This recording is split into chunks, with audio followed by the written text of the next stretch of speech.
Hey! You are listening to the Grumpy Guy BJJ Podcast. Welcome to the Grumpy Guy BJJ Podcast with James Wilson and Rob Eickhoff.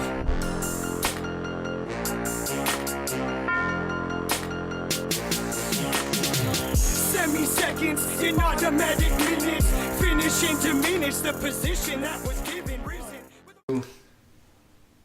All right, and we're back. We're back with another episode here. We're talking about supplements today. So we just found out that I have no notes and Rob has some notes. But Going back to the roots. Yes. Like episode 1 or 2. Professore Rob is back at it. But, anyways, but like last week's subject, recovery, I am a bit of a unintentional expert in it just from my previous life as a strength coach. And man, I don't know. We'll get into it, but I think we've all... supplements are one of those things that I think everybody has their run-in with. So there's some good ones and some bad ones. And so, yeah, I'll be interested to share some thoughts on that one and kind of hear your thoughts as well. So I know you're a pretty well-researched guy in some of these areas. Not so much research as just going for it and seeing what happens. I guess that's research. Yeah. Man, you do some research. Yeah. You find some stuff out. A little bit. Yeah. So, anyways. Yeah, you had something you were going to find out for us last I week. did. Yeah. I was digging into this. This is good info. Let me set this down. All right. So we talked about because last week's episode was about recovery. Yes. And then we talked about either whether you should train at elevation and live low, or you should train low and live high. What would be the best? Yeah. So there's this research scientist fella. All right. Out of the University of Zurich. His name's Karsten Lundby. He's a guy who's probably done more, pretty in-depth experiments with this stuff and research with this stuff. And what he found out doesn't make a fucking bit of difference, dude. Really? Nope. No, and he did extensive research, man. Like he had, he was checking muscle biopsies and blood work and VO2 maxes and blah, and mostly he did it with Cyclist was the pool he used. Yeah. But honestly, like, it doesn't fucking matter, dude. So now when you say it doesn't matter, does that mean like there's no effect at all, or there's an effect, but it doesn't matter what you do, just as long as you're getting some sort of altitude training or recovery in it? Nope. As far as it doesn't fucking, like, if you just train and live wherever the fuck you live and you're not... Placebo Yeah, effect. That's exactly it. The placebo, obviously does work. Placebo's it's one of the most powerful. But as far as actual, like, benefits from it, man... So physiological benefits weren't really measurable, but... The psychological could be, and there is different things you could do. They were talking about, because if you are at elevation, like it's going to affect your VO2 max, so you can't go as hard, right? Because you don't have as much fucking oxygen. Yeah, simple as that. So if you are going to train at elevation because you think it's going to give you that edge, do sprint training. Sprint intervals, because if you're just doing short little sprints, you're not getting to the point to where lack of oxygen matters, but your muscles are getting another stress because they don't have the oxygen to them. So if you go up to elevation and run some stairs, but give yourself enough, you're going to need more time to recover, so you can do a maximum effort again. Then, give yourself another 2 minutes to recover. That can help. But honestly, he did it because I think back in 2012 was his first test. And I think he did the train high, live low theory. That was his first experiment. Yeah. No, dude, zero fucking benefits. And then he went back and redid the opposite. The train low, live high. With altitude tents and the whole 9 yards. And fucking. That's hilarious. You know what, dude? Nada. The conspiracy theorist cynic in me thinks that that was probably like Mark McGuire, how he had planted the fucking Andro bottle behind him when he was being interviewed about taking steroids, and then he was all like, oh, see, I'm taking this fucking new supplement here that happens to just be in my locker. And it's like, these athletes are getting into blood doping or some, something. And all of a sudden it's like, oh yeah, we've been It's altitude training. Look at this new training method that we've been, using. I mean, it's not I don't know, man. So how long has altitude training been a thing? I don't know. I didn't look that up. I just know, like, I looked at a few different studies, and this one was the most interesting to me and seemed the most legit from, like I said, the University of Zurich. And I think the first one was 2011, 2012. Yeah. When they used the university funding and all fucking labs and the whole 9 yards, and it got pretty serious. And then they went back, like I said, that was 2011 or 12. Then they did it the other way, I think in like 2015, I think was the next one. And they're like, all right, let's do the other side. Yeah. Fucking. It's not. Bupkis. Huh? Nothing, man. Man, that's interesting. Yeah. Well, it's interesting, but I don't really. It makes sense because, I don't know. I mean, I guess. Huh? Yeah. But that is, I guess, in the things they were measuring. Yeah, I wonder if there's like a genetic thing that eventually starts to show up in people that live at altitude that gives them some sort of advantage from, you know what I mean? Like if you're from, what's that? There's like I watched that stinking Destination Truth or whatever on the Travel Channel with Z. It's his favorite show. And one of them, they were in Peru or whatever, like Chichen Itza is, like the frickin' ruins at 14,000 feet or higher than that, isn't it? Or whatever. It's one of the highest cities in the world, dude. Well, the ruins are, but they have a city that's like 12,000 feet. Yep. And so you have to think that, like, man, if you've been there for like, your family's from there, like generation after generation after generation after generation, like eventually something in your genes starts to like be different from living at that altitude. Well, yeah, it would have to. I mean, evolution. Right. Yeah. And so maybe that's kind of like also where some of the, the thoughts of like. Well, I mean, that's just like the Sherpa mountain guides. Right. They're not big people. Yeah. But, they. So is it more of a genetic thing than like an environmental thing? Because they'll test them and be like, oh, well, see, they've got like, blah, blah, blah, blah, blah. That makes them able to adapt to these things easier. I could see over years of just, evolution. Yeah, being more of a genetic thing. Yeah, or generations. Generational thing, But just taking some dude who's got the genes that he's got and taking him up to altitude and having him train and then bringing him back. It's like physiologically, it's just not enough to make a real difference. But psychologically, might help you out. I mean, if you're fucking Rocky in the goddamn, snow...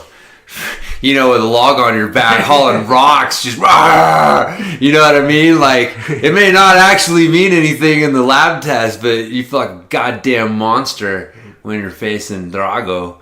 He's like, I must break you. It's like, bring it on, bitch. I was out in the snow. I was out in the snow. It's like, dude, I was up training at 10,000 feet. What are you going to do? So I think, the first time I remember hearing about that, you heard about, like, Olympic athletes doing it, and, but I remember Tito Ortiz moved his... Oh, that was, up in his fight camp. Mammoth. Big Bear or something? Or Big Bear, something. Northern California somewhere. Yeah. And I remember I was like, everybody thought that was such a smart idea. Because he lived up there, built a training facility up there. And there's still guys that do it to this day. Yeah. But, I mean, if it helps. According to that study, man. That doesn't really help, huh? Huh, interesting. Well, that's, But I would have to think, though, like, we live at 4,500 feet, 4,600 feet. Mm-hmm. And for all of us that live in the mountains like this, I think it does give you an advantage. But we're just living here. This is our normal everyday life. It's not. I don't know, man. I think, if we go to sea level and... Yeah, I mean, the altitude's real for sure. Yeah, it's and real. There has to be some adaptation to it. I guess it's just a matter of, like, how big and how permanent that adaptation is. Because that's the problem, is as soon as you leave altitude and you go back to sea level, your body starts to adapt to sea level pretty fast. Yeah, so especially if that's where you're from or whatever. So that's why I was saying, like, I think like people, especially like generationally, that have lived at altitude for a while might have some physiological difference, but it's not because they live there, it's because they're like from there, if that makes sense. Or like they don't go there, it's not because they go there to train, but it's like, so I don't know. It's funny because now that you're talking about it, like I've been reading that goddamn Plutarch book, and I love that thing. How big of a book is this? You've been reading this damn, thing, dude. Dude, it's volumes. Is it? Like it'd be one of those ones. It's like several volumes that would each be like a thick ass fucking book. So, oh yeah, like I'm tearing through this thing and I'm still like barely over 50% of the way. I'm gonna fucking. You've been talking about it for a month now, and you read pretty fast, dude. Yeah, I was surprised. It's great. I love fucking it. Book. You know, it's cool to just kind of like read it all at once because like the name, some of the names overlap and the stories overlap, and so it's kind of like this crazy King of Thrones or Game of Thrones. I mean, like story. But what's interesting is they never. Now that I'm thinking about it, like man, they used to fucking march and do shit, and they'd like, you know, over the Alps and over these mountains and go to here and there, and like, they never really talked about the altitude being a problem. Hey, I never thought about that in those You know? little stories. There was never stories. I don't ever remember reading any stories about, all our men were getting tired on the hike over the pass. It was like the weather. They would talk more about the climate. It was like if it was really cold or really hot, and like that would affect the journey. They never really talked about like, you know, there wasn't like, you know, these people lived at altitude, you know, up high in the mountains, and when they came down to battle had a great advantage over others because of their endurance or you know, vice versa. Like, you know, the Romans went up into the mountains and fucking fought them and had to deal with, you know, the altitude or whatever, dealing with extra fatigue or whatever it was. Like they never talked about that. It was always like it was more the weather or terrain that was the problem. So maybe it was an issue, but man, those motherfuckers like talked about everything. I mean, and they never brought that up. Dude, That's interesting. The goddamn bird would fly across the sky the wrong way, and they would mention it and go into like, you know, talking about it. So, but yeah, they never talked about like that was never a fact, like anything. So, yeah, That's interesting. I want to look that up now. That's why I'm wondering, like, when did training at altitude become a thing? Because if it's something that, like, hey, we never thought about it until, like, in 1974, some motherfucker, you know, started saying, like, hey, training at altitude is a thing, then, you know, like, before Ken Cooper coined the term aerobics, like, you know, going for a jog was never a thing. And now everybody's got to do aerobics, you know, but, like, 100 years ago, it wasn't a goddamn thing because no one had said it was a thing. So how much of it is like really it being a thing, and how much of it was like somebody saying it's a thing, and now we just all believe it's a thing? Assume it's just a thing. Because it makes sense. That's a good point. I'm going to look that up. That's my next homework for next week. So, yeah. There you go. Dude, you want to hear another fucking cool thing from the Plutarch book? Sure. Dude, they had a fucking, like, legion, like, section of soldiers that had fought under King Philip, who was Alexander the Great's father, who was a fucking badass, like, you know, motherfucker in his own right. And then under Alexander, and then to come back and we're like, because after Alexander died, like all of his generals basically started like fighting for who gets the pieces of the empire. And so they were called, I forget their fucking name in the, you know, their language, whatever, the Greek or Macedonian. But it translated to silver shields, which is not because they were old, but it was because they all had silver shields but they were all like 60 fucking plus years old.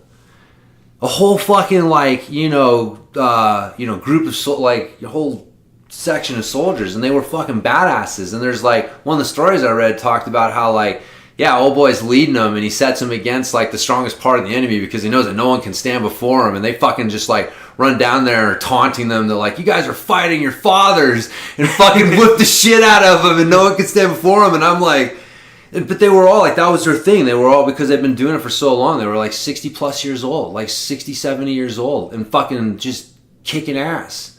I was like, holy shit. The silver shields. The silver shields, I wonder if man. that's where they got the name the silver sneakers. I hope not. You know I don't think about? it was. I do. The old people. I do. That's why I hate that name, because it like makes me think of them. Which, no offense to them, but like that's not exactly what I have in mind when I think of these badass fucking silver-haired motherfuckers in their armor and shields and lances, just fucking, marching down on the enemy and just talking shit to them.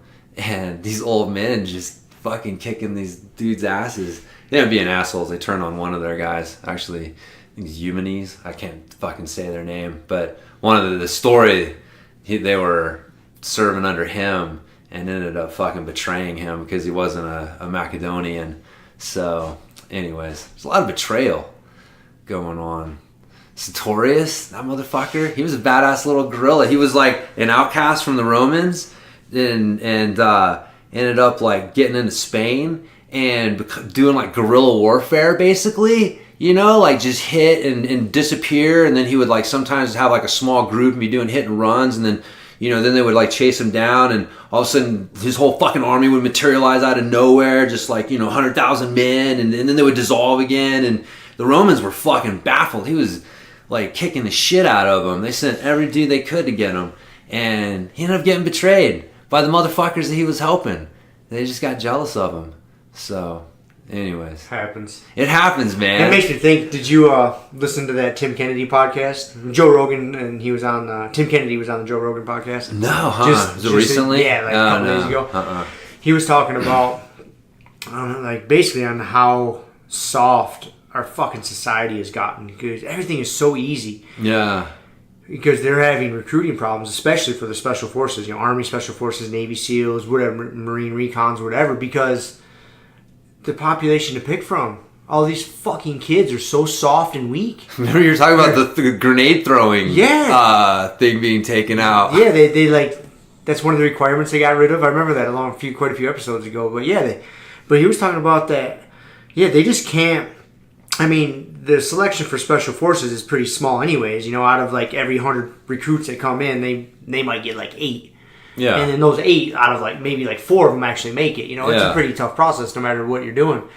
He's like, but those numbers are even down. You go to any recruiting office, I guess, and talk to those recruiters, and finding young guys that are physically capable to enter into the armed services is fucking tough, man. Yeah. Finding guys that don't have diabetes or asthma or just lazy as fuck, not physical. Yeah. He's like, it's horrific. Yeah. Well, dude, the other thing is like just how many like I would say like how many like other opportunities they have, especially in the athletic world. Because you think about it, like back in fucking 70s, like how many fucking, if you're like really fit dude, like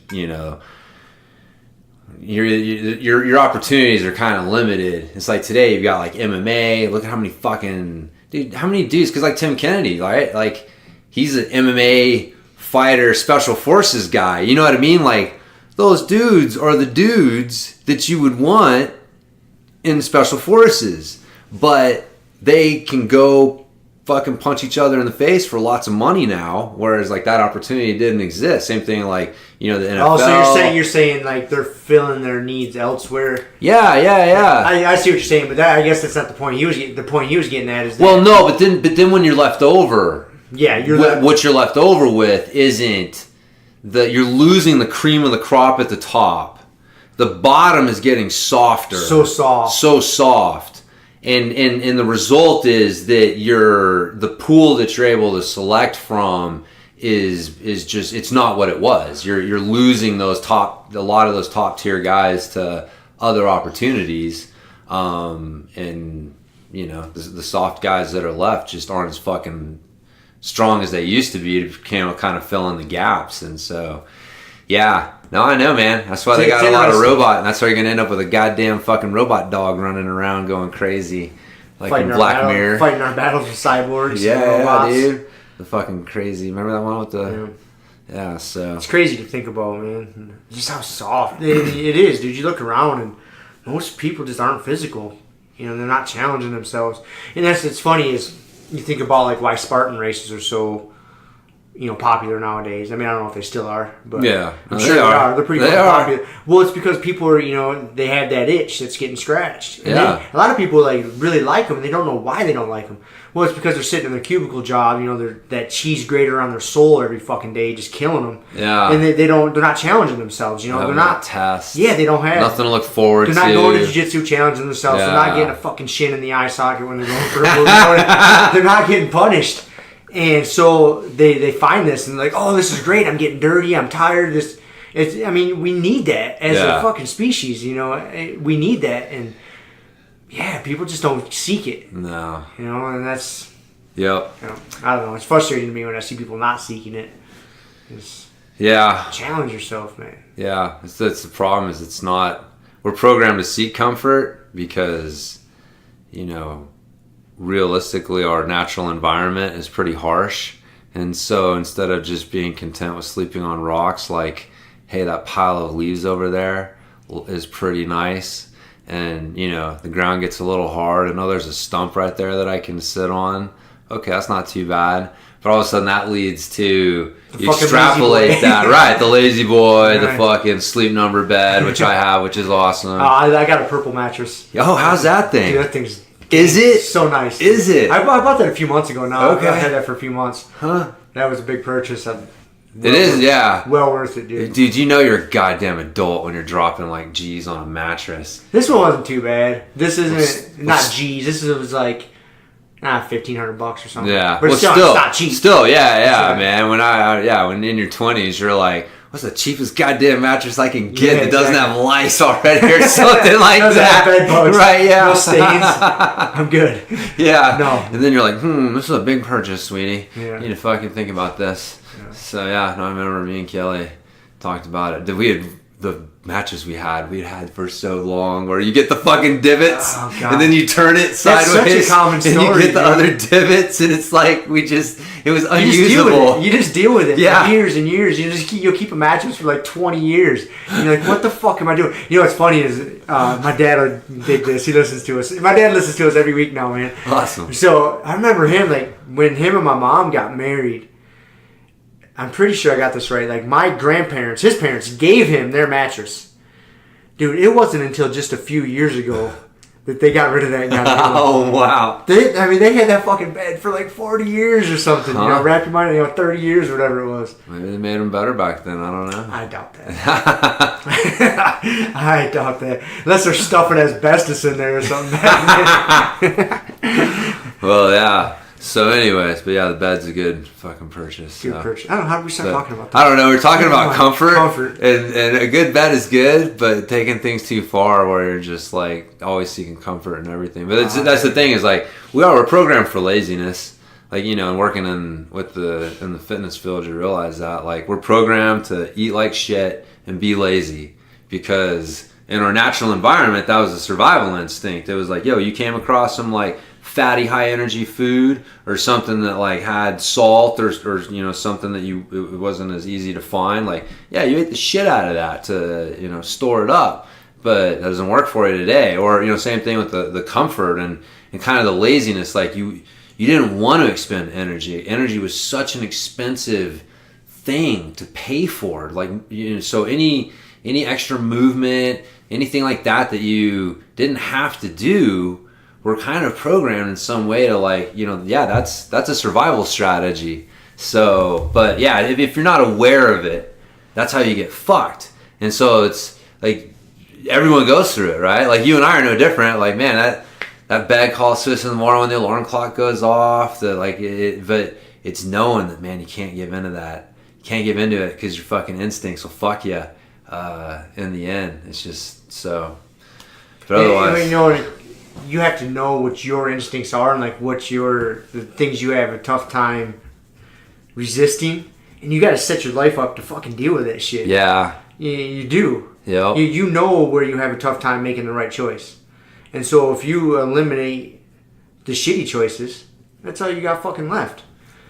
It's not rocket science. It's not rocket science. It's not, man. But if you're trying to improve yourself and you know, like, I should be doing this as opposed to this, but you're always leaving that shitty option there, well, just fucking eliminate that shitty option. I don't know. Yeah. I don't want to get too fired up. But. Yeah. No, that's people get comfortable with it. It's that fucking brain science thing. That was a real eye opener for me, man. Realizing that like certain scenarios create a specific type of like brain chemistry and hormonal environment, and that your body gets comfortable with it. And even if it's what you would perceive as a negative thing, like your conscious perception of it is negative, because your body's comfortable with it. It's the same thing as like an alcoholic who's got to know that like, holy shit, like, you know, I'm killing myself on a conscious level. They know I'm killing myself doing this, but like their body's become so comfortable with the alcohol that it wants it, and so it'll seek it out and you know, lead you to behaviors that you're like, dude, this is self-destructive. What the fuck am I doing? Like, how did I get here? How did I get here, right? And it's the same thing with emotions. like emotions create that same type of hormonal environment, same type of thing that your body gets used to and addicted to. And that's why you find yourself like, dude, how am I fucking sitting here at 1 o'clock in the morning still watching Netflix, eating fucking ice cream when I know I should have gone, you know what I mean? And it's like, that you shouldn't have done it and blah blah blah, but like your brain is just, it wants it's comfortable with it, even though consciously it's bad. The familiarity of it is something that you'll seek out. And so I don't know, I think the point is just knowing that gives you some power to know that it's like, it's not a willpower thing, it's not like being weak or anything like that. It's like, man, your brain's fucking tricking you, and so now you gotta like take that conscious you gotta, it's weird to think about it. I agree with you 100%. But you got to learn to like out trick your brain. Yes. Your brain and your body are going to trick you into doing those stupid fucking things. So you have to recognize those patterns and set yourself up in ways where it's not a problem. Yeah. Yeah. That's what I do all the time. Because I know I make piss poor decisions, man. When I'm tired, I put in a bunch of hours. So I set up little fail safes for me, just so it's way easier for me not to fuck up. Nice. Aka's making his entrance. Our podcast dog. That's right. I don't know where he was earlier. Usually he joins us from the beginning, but he's getting desperate when he starts pawing at the door. He's like, let me in. So. All right, and then so the next pre-show shit I got is from that email. Yes. All right. So we didn't forget you. We had an email from one of our listeners a couple weeks ago talking about one of their buddies getting the blue belt blues, possibly. So apparently this dude was all gung-ho, super excited to get his blue belt, and finally got it. And now he's getting super discouraged like when he gets tapped by lower belts. Well, I hate to break it to you. That's just what fucking happens. That is what happens. That is just what happens, man. And in the higher belts you get, there's a lot more lower belts that you're going to be training with. So the likelihood, you get up to, like me, black belt, a lot of times most of your fucking training partners are lower belts. Yeah. And guess what? You're going to get tapped. Yeah. And you know what? If you're never getting tapped, like, you need to adjust your training. If you're just going in there to massage your ego and always fucking be winning, you're not going to improve. No.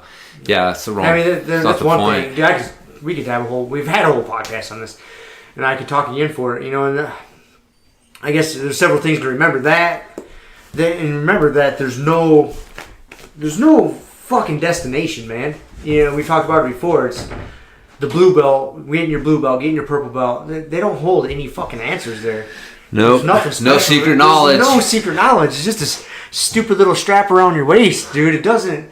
I really like to believe it gives you special powers, but it doesn't.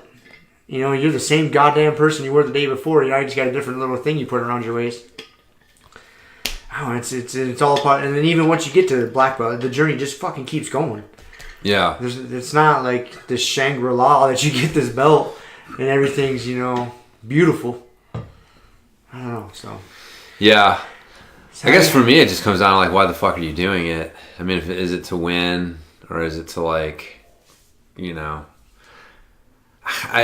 so the reality check is like, you're probably not going to be a world champion, right? Like and so like, just fucking relax.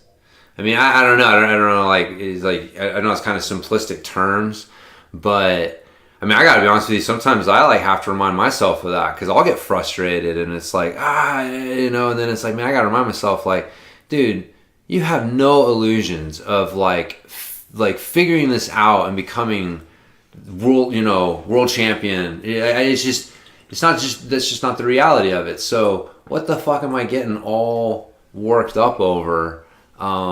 Stuff like I still want to stay motivated but getting frustrated. I think that's kind of it right there. We've talked about this several times, is like getting frustrated shows that you care, and that's good, because if you didn't get frustrated then you'd probably just stop showing up because you get bored.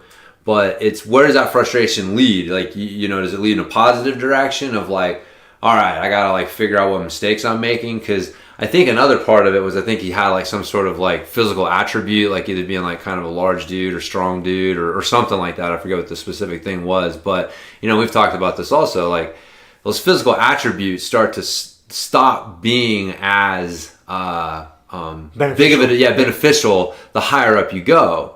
And so, and the longer that you train, you're going to start running into people who kind of figure out what you do, and you have to start doing different things. So you may just have been doing the same thing for so long that like people are starting to figure out like, okay, what do I do against this certain pass or whatever? So, you know, the frustration can lead in a path of curiosity that leads to growth, or it can lead to just that frustration can lead to that more frustration that leads to, you know, quitting and just having like a bad attitude about it. But yeah, we all go through it, man. We all go through it still to this day, but everything you just said was good. I think the most important thing is to realize that, like, I mean, I'm assuming, you know, if you're listening to us and out there training, that you're not a professional fucking athlete.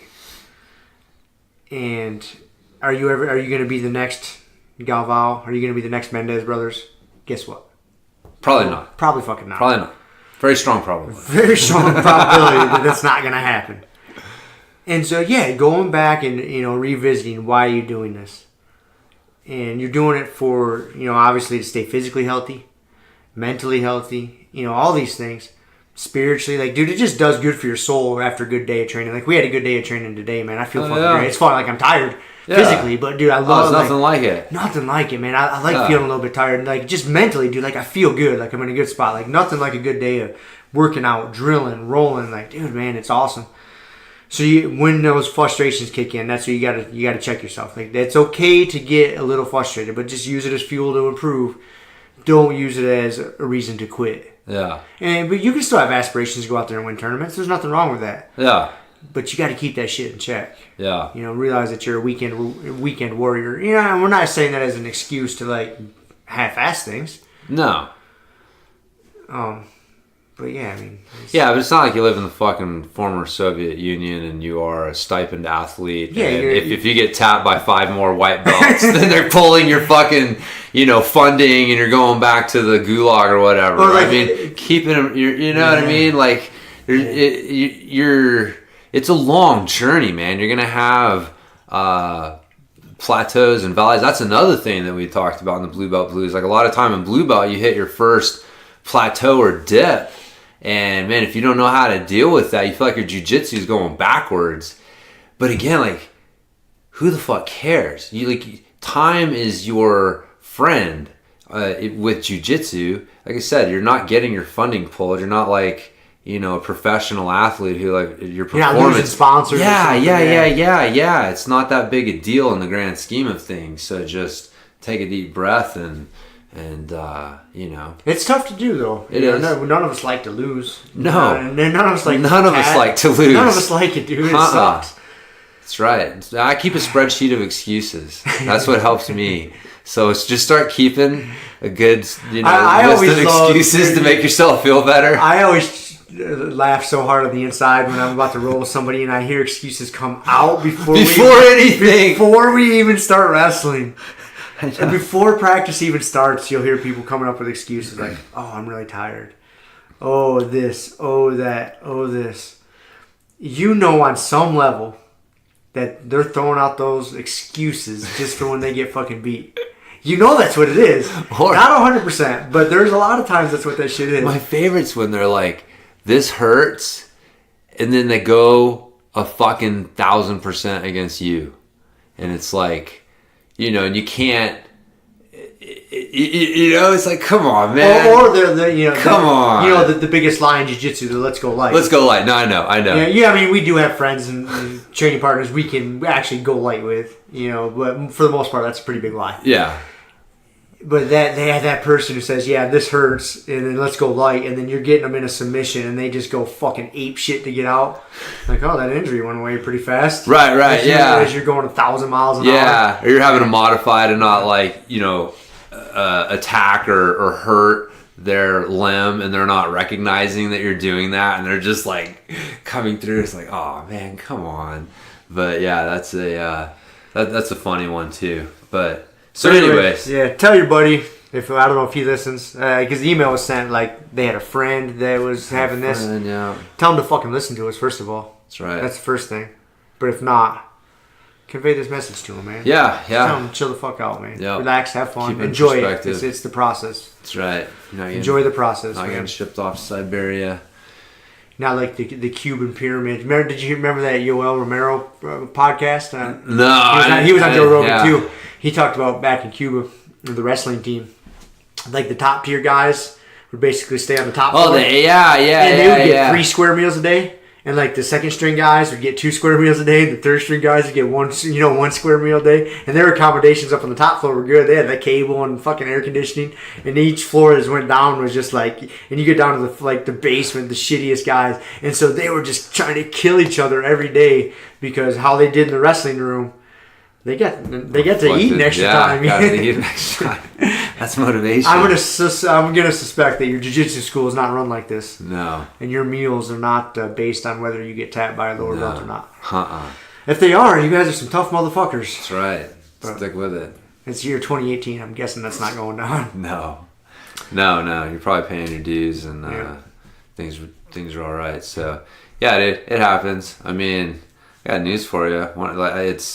I remember thinking like, okay, like, because you're going to get eventually to the point where someone that you were getting, had an easy time with, because maybe you were a blue belt and they had just started, like they start getting good and they start catching up on you and maybe they pass you. Like, that's the real mind fuck, is when someone goes from like, oh, this will be a fucking fun, easy roll to like, holy shit, like I got to watch my shit. And so, yeah, it just gets... And that's awesome. That's I love seeing that. Like, yeah. When we have a training partner that just goes from basically like it's a round off. Yeah. Because they're a new guy, just whatever, to like, oh man, I got to work a little bit with this fucker. Yeah. That's a good feeling. Like, oh, that means your coaching's going well. Like, all right, this guy's learning. Yeah. You're presenting me with a few more problems that I can't just kind of lazy. No, it is good. I'm just saying, like, just from like your mental, your ego standpoint, like, dude, it just gets harder. To from this point on to keep that in check. So yeah, just keep it in perspective. So anyways, there you go. Don't get the blue belt blues and quit. No, fuck that shit. What you got, man? Is that it? I think that's it for pre-show. I think so too. I thought I had something else. Let's see. It was getting beat by lower belts is no big deal. Just hurts the ego. Embrace it. Use it as fuel. Not to be a bitch. Not to be a bitch. Not to be a bitch. Or, in the words of Salmonella, that's some pussy bullshit. That is some pussy bullshit. I will punch you over my house. We'll punch you into the stratosphere. Into the stratosphere. Don't be a bitch. Pussy bullshit. So yeah. So watch Salmonella gaining weight. How to gain weight. Yeah, that's your guys' homework. That's for your this homework week. assignment this week, is to watch that. And yes. Anyways. Love that dude. It's funny shit. Cool. On to today's topic. You don't have notes. So. Man, I can't really know, dude. It was kind of not a whole lot going on this week, so I didn't have a whole lot of pre-show shit. I was just happy to be able to train today. I got this goddamn knot in my calf that is like a bone trying to form. So cauliflower calf. Yeah, I let that one go way too far. So I may have to... I'm sure some dry needling would be good for it, but the thought of sticking a needle in that thing just like... I'm telling you, dude. Makes me want to crawl up a wall. Go see my dry needling lady, man. She's awesome. I may have to. Like, I don't know what to do with this thing. It's relatively cheap as far as their treatment stuff goes. No. And it really is like $25, $35, something like that. Well, yeah, I may have a report next week, so we'll see. I'm going to take a couple days off and see how it does, but yeah. You should go get dry needles today, tomorrow. Yeah. She'll do it. It's my butterfly muscle. Keeping my butterfly hook, trying to keep people from pushing it down. Like that little turnout, like right there, you got to do to get a good butterfly hook. It's like, oh, that right there is it. It's a weird spot. It's tough to stretch. So, yeah. Stick a needle in it, run some electricity through it. Is that what she does? No electricity. She just like twirls it around. Yep, jams it in there. Have to hang out for a minute. Okay. It's not that bad. I know it's not. Don't be a vagina. I know. It's in my head. It's not that bad, dude. It's fucking. I know. You like acupuncture, right? It's the exact same needle as acupuncture. But instead of going after your chakras, there's a little more science behind it. I did air quotes with the chakras. Yes. No one else can see that. But Is it? Is that what we're going after? Yeah, I The think. chi. The chi. Your chi flow. Chi blast your fucking That's calf. right. Your 12th meridian. Yeah, something. Something. Heart space or something. Yes. The heart space. The side All right. bodies. All right, fucking supplements. Supplements. Where are we going to start with this? I don't know, man. Kind of what's your, again, I don't have notes in front of me, but like I've definitely got like some thoughts on the subject, both generally and specifically. So what, how do you look at, like, how did you approach it? What's kind of your general look at supplements? First of all, I will say that you should try to get almost all your nutrition through whole foods, real foods. Me? Everybody. Okay. No, I'm just fucking with you. You sure. You are Yes. in that pool. I agree. All of us as human beings. Yes. Whole foods. Whole foods. Whole foods and a clean diet, man. I'll preach that I'm fucking blue in the face. Yes. God damn it. Every time I drive by McDonald's and I see that goddamn drive-thru line. You know what's called pop? I get so agitated. Man, there's a McDonald's by my house that I go by pretty regularly. That fucking drive-thru line, I don't care the time of the day or night, is backed up, man, around the corner. And man, I fucking blow my top. Dude, there's people who like eat out every day. Every fucking day, dude. man. Yeah, It's I see like, it. yeah, eating out Carl's is just Jr. a normal fucking thing. McDonald's. Whether it's just lunch or like they'll grab something on the way to work. There's people who like eat shit. They'll stop by somewhere, grab something on the way to work, Yep. and grab lunch, and then grab something on the way home to eat at home. God damn it. It's insanity, dude. It is insanity. That book, Cook, that Michael Pollan book, really talks about that, like how it's, just like cooking's become this lost thing. I think that was like the whole point of the omnivore's dilemma. Well, I mean, it's so much easier just to go buy your fucking food. Industrialized food is just so much more convenient. It just goes back to the convenience and people getting lazy and soft. I mean, because, yeah, dude, if you're going to eat healthy, like I spend, usually it's either on Saturdays or Sundays, whatever my schedule is, I have a food prep day. And that's where most of my food gets made for the week, because I work all goddamn week. I don't have time to make food. And so, like we talked about on our nutrition podcast, that you don't want to have unplanned hungers. So if you do all your food prep, you don't have those, man. You go to the fridge, you just got to reheat it. I mean, if you listen to Paul Chek, you don't want to put the shit in the microwave, but Paul Chek's a little crazy sometimes, so I will microwave my shit. But I used to live down from the Paul Chek Institute in Encinitas. Did you? Back in the day, yeah. Was that like a straight up cult? Did they try to like... No. I mean, I don't think it was a cult. I mean, I think there's definitely Paul's... I like him. Don't get me wrong. No. I do too. He's eccentric to the point of kind of being a little bit of a culty like dude. I say that jokingly, but right. I met Ian King's another like really big fucking strength coach who's got a little bit of a cult like following. It's like, yeah, when you're hanging out with the people in that circle, it's like, all right.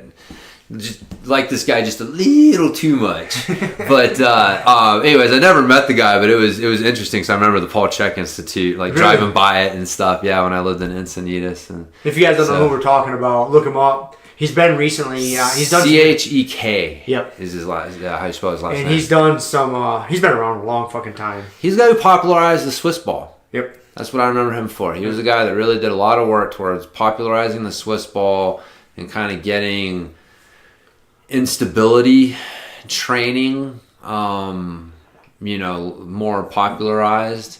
And there was a lot more to what he, did, but that was kind of his big contribution, I would say, we're sitting on two Swiss balls right now. I think that's kind of what brought him into popularity. Yeah. That dude is wicked smart. No. That's what I'm saying, dude. He's way more, he's in a way more like, dude, what you eat, like what your poop looks like. He's got like a fucking crazy article on like checking your poop and like, what the different looks and colors and stuff. And like, the dude's a maniac. He is. He'll go like deadlift, and in between his sets of deadlifts, he'll go paint. He'll have like an easel set up. Yeah. He'll go over there and fucking paint. Yes. He'll come back and hit his deadlift. I love the dude. Yeah. But I mean, there's nothing here is disparaging. It's just the whole like that Genius and Madness are neighbors.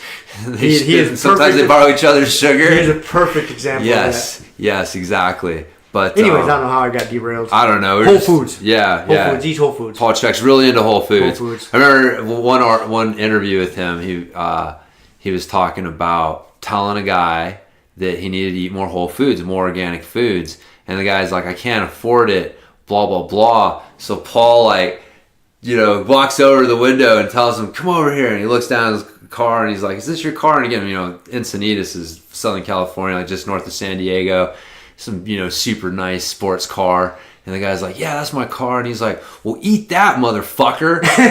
Like if you, like that thing's not helping you, sell that so you can, that's why you can't eat. Like that was his point, is like that you're telling me you can't buy these things that are going to help you live a healthier life because you got that goddamn car down there. And just eat that then. How good is that going to do you? So, anyways, but that's the kind of madman he is. He would fucking take some dude who's probably paying him like a few G's for his services and just, blast him. Yeah, put him on blast. Like, oh yeah, go eat your car then, motherfucker.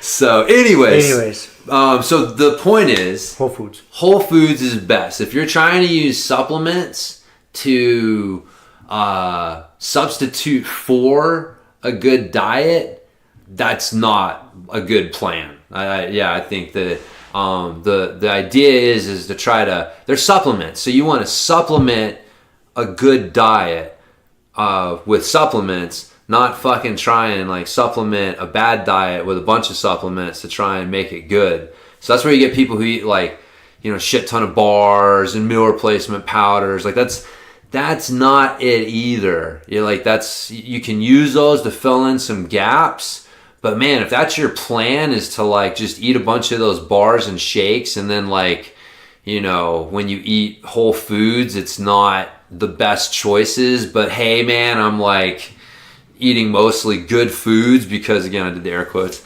because that's it's this engineered food. I guess that's really the thing, is you gotta be like anything that's engineered, you're gonna have to it's a double-edged sword. So don't try. And I guess another point we're getting at is, before you go wasting your money on supplements, take care of all your low-hanging fruits. Like you said, your whole foods, good nutrition, good sleep. Because if you're living a shitty fucking lifestyle, you're not exercising, you're not eating good foods, and I don't know, you're not getting good sleep or whatever, you're not taking care of yourself, there's nothing that you're going to buy in a pill or a fucking bottle or a powder that's going to make up for that. Maybe short term. I think that's the problem, because you can get like stimulant. Because if you look at like what the most popular, like you go into any supplement store and you say, what is your most popular supplement? I bet you a fat burner probably. It's fat burners and pre-workout supplements. Yeah. So, and those are stimulants 9 times out of 10. They can have whatever else they want, but if you turn it over and if you see caffeine or guarana, those things are just sources of caffeine.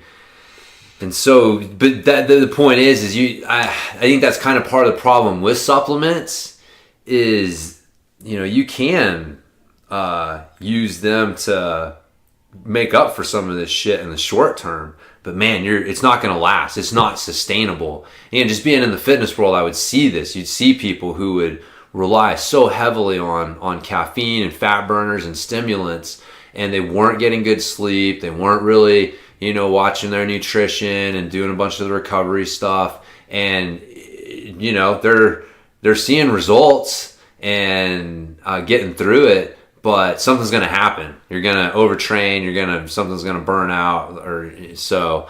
But so, anyways, I didn't mean to like. No, that's kind of how we'll do that. I'll probably I think the easiest way to do this is I'll kind of bring up a point, and you'll just get. I'll just tell you why you're wrong. You'll just fire it up. You get fired up and fucking. No, it's wrong. No, anyways. Cool. So that would be my first point, man. Yeah. Take care of your low hanging fruits before you start spending money on something, because a lot of times supplements aren't cheap. Yeah, no, they're an investment. They're an investment, but there is things that you're going to get benefit from. So, I guess where do we start? Yeah, I would say so the way that I look at supplements, and I try to tell people to look at them is I don't know why I like pyramids. They're a fucking easy way to think about things. but your supplement pyramid is going to be your foundational supplements. And I would consider those to be things that are kind of enhancing or filling in the gaps of, food. So like, for example, again, there'll be more examples, but like, for example, like a greens powder, right? So like if you don't eat a lot of vegetables, or if you're traveling and you just know, like, I'm just not going to be able to eat like I normally would. So like a greens powder would be like a foundational supplement. It's there to try to fill in some gaps in your normal diet. And then that next level would be kind of like the supplements that have a pretty good track record for either like enhancing recovery or performance or something. And then at the top, you've got your, if you want to call them experimental, but every year you got your hot new supplement or whatever that's gonna like does this or that, but there's really no track record for it. And that's the thing with supplements is, dude, there's so many next big things. I mean, dude, if you've been at this long enough, I mean, you remember boron, you remember fucking, dude, just so much shit. Well, the new one that's coming to an end is the SARMs. What's the SARMs? That's an acronym or a shortened version of Selective Androgen Modifying Receptors. Oh, yeah. Like, they actually are just now, I think the government is making them illegal. They were always in this gray area. Yeah. And you could order them here in the States. But it's basically like a steroid. Huh. And there are different things. You can get different SARMs for different things.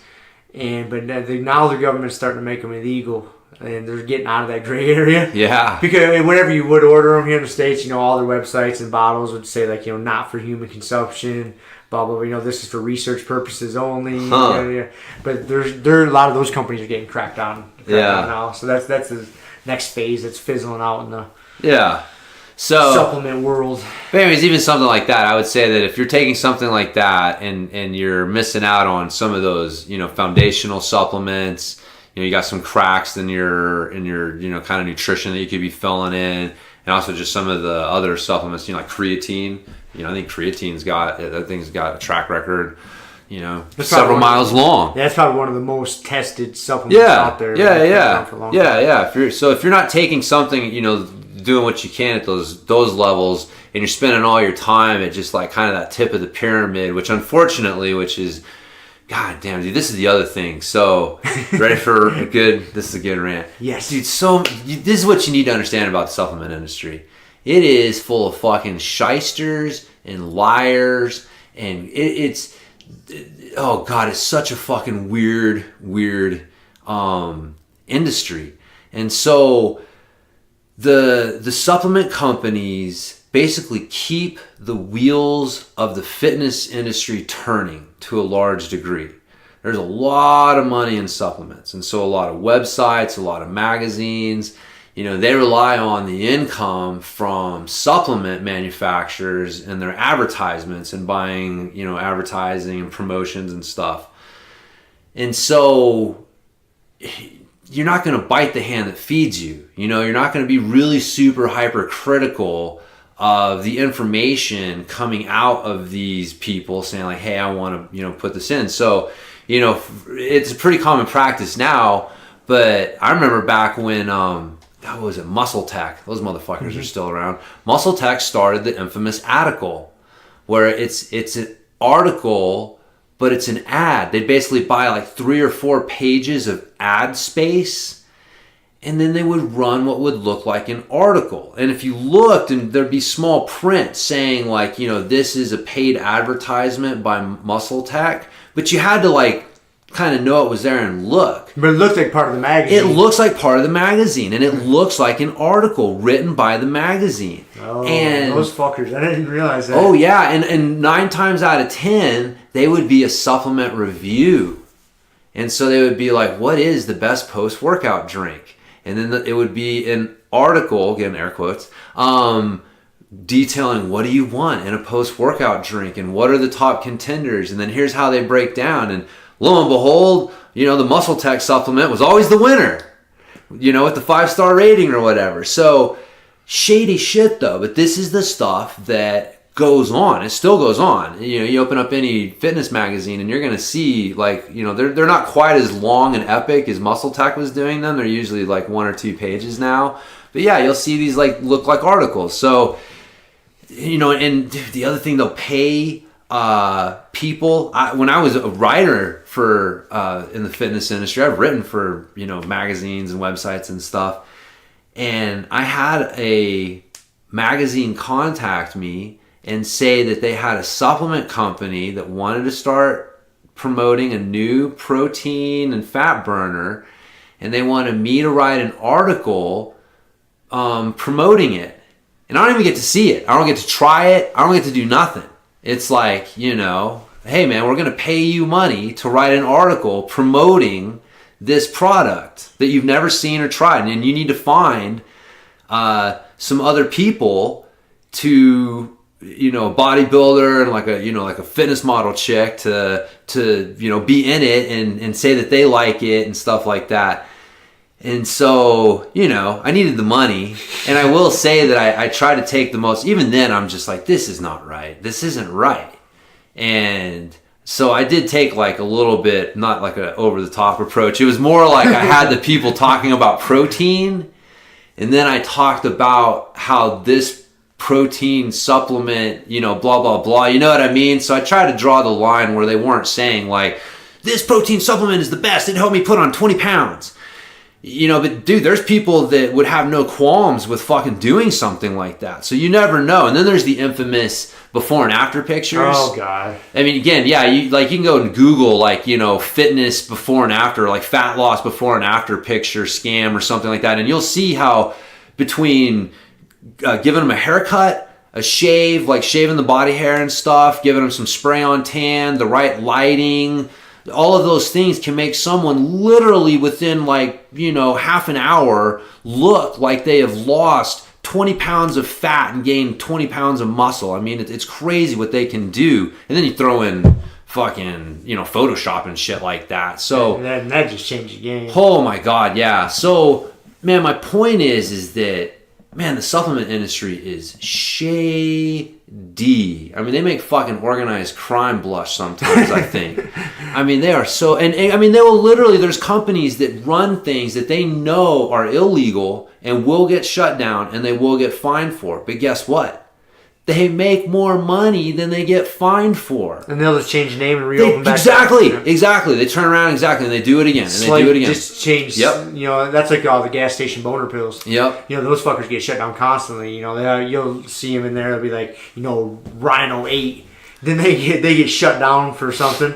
Then next week you see, Rhino 9. You know, it's so blatant. Yeah. It's fucking absurd. So again, the point is you got to tread really lightly. You got to take fucking everything with a grain of salt, and just realize that there is a lot of shady shit going on in the fitness and the supplement industry, and you know that's going to bleed over into the BJJ world and the supplements and stuff that we get exposed to. So anyways, just know who you're dealing with, right? Like the way that you stop getting duped by the devil is just realize you're dealing with the devil, and fucking okay, well, what can I get from the devil?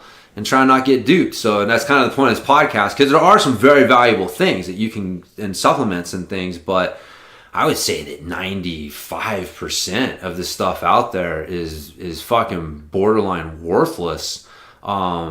So yeah, that's and I think we've talked about this before, we're both recovering supplement holics. Shoot, I wish I had all the money that I spent on fucking too, supplements, man. Dude, like at a time when I was talking about trying to find the cheapest mattress I could that didn't have fucking bed bugs in it, yeah. I was thinking nothing of dropping hundreds of bucks at GNC each month. Dude. Nothing. Buying 5-gallon buckets of protein. Yeah. Fucking ridiculous. It's like, shit, it was my biggest expense each month, like by far. It was Gold Card fucking Tuesday at GNC, man. It's like you'd circle that date on the calendar because that's when you got your 20% off. And Lord help you if you missed it. So. Then I remember, you know, early 2000s. God, what was the website, the online supplement store? Affordable Supplements? Or Supplement Warehouse, one of the two. Yeah. One of them, I think they probably both existed. But there was one that was, you could just buy massive amounts of fucking supplements, man. Oh, yeah. I'm sure the quality was not great. Yeah, you can drop some money easy. I mean, I remember dropping $300+ a month in GNC. So I got a job at GNC just so I could fucking save money on supplements. Oh yeah, dude, I worked at GNC for a few months, man. That's awesome. Yeah. Oh, that's the other thing I wanted to point out too is that something that, again, maybe they don't do this anymore. I'm not sure if it's, some places do, some places don't. But when I worked at GNC, and I know this was common practice at other supplement stores, was you would get spiffs. Basically, they would be incentives to sell certain products. So either a manufacturer would offer an extra incentive, or like GNC would want you to sell like their branded, and so if they wanted to push it this month, so they would tell the salespeople like, hey, for every bottle you sell, you get an extra 50 cents on your paycheck. Which, dude, if you can move fucking bottles of that stuff, it can add up. Yeah. And so, they would offer like, 50 cents, $1. I forget, but, I remember, dude, there were a couple where it was like, whoa, that's, significant. If I can sell a few bottles, that's going to make a difference on my paycheck. And so, when people would come in and look for a fat burner, well, again, I'm trying to do this. I feel like, you got to navigate an immoral world as morally as possible. And so I never push something on someone that I really didn't think would help them. Like if they were like, hey, I want this, and I'm like, well, nothing that I can get a spiff on is really the best. I'm still going to lead them towards the best. But hey, if you want the best fat burner, and all of these have the same ingredients, but I'm getting $1.75 to sell you this one. I'm selling you that one. I'm selling you that one. That's the one I'm going to direct you towards.